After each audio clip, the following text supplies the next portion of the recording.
नमस्कार, न्यूज़ 18 देख रहे हैं आप। मैं हूं आपके साथ पूजा सचदेवा।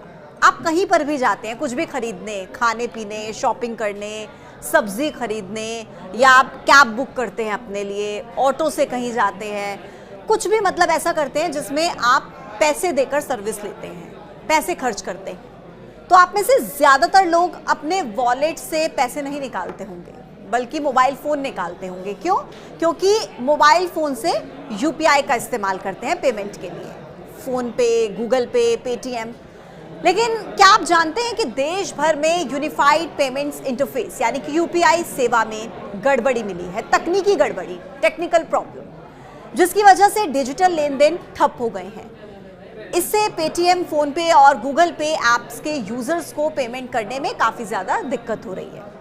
क्यूआर कोड स्कैन करके या फिर नंबर डालकर पेमेंट करने पर सर्विस अनअवेलेबल का मैसेज दिखाई दे रहा है। डाउन डिटेक्टर का आंकड़ा है जो कहता है कि दोपहर तक 1168 यूजर्स ने कंप्लेंट्स दर्ज कराई थी, जिनमें से गूगल पे के 96 और पेटीएम के 23 यूजर्स ने ट्रांजैक्शन में दिक्कत की बात कही थी।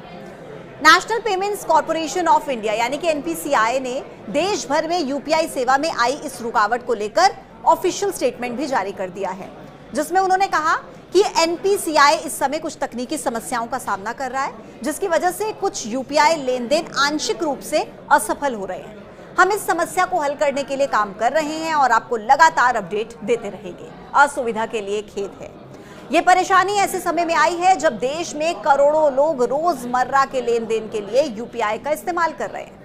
फिलहाल एनपीसीआई की तरफ से इसे जल्द ही सही करने पर काम जारी है और जल्द ही सेवाओं के सामान्य होने की उम्मीद भी जताई जा रही है। लेकिन क्या आप जानते हैं कि ये पहली बार नहीं है जब यूपीआई लेन देन में ऐसी दिक्कत आई हो। 26 मार्च को भी ऐसा ही कुछ हुआ था।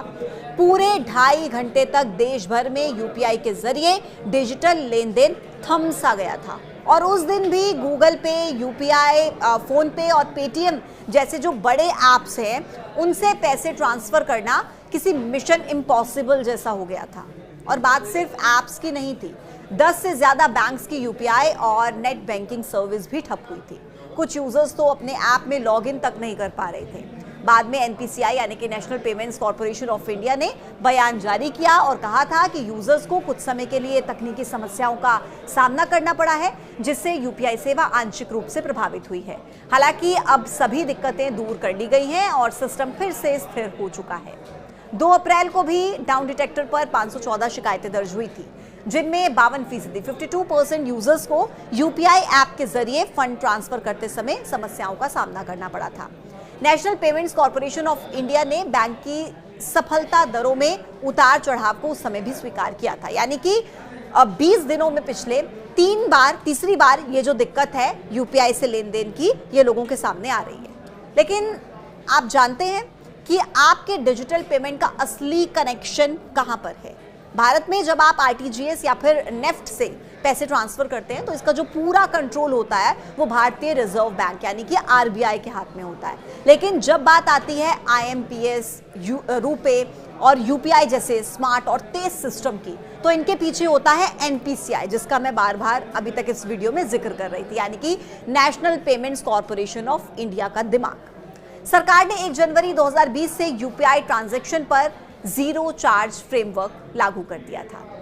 आज के मुद्दे में इतना ही। कल फिर होगी मुलाकात एक नए टॉपिक के साथ। तब तक के लिए आप देखते रहिए न्यूज़ 18। नमस्कार।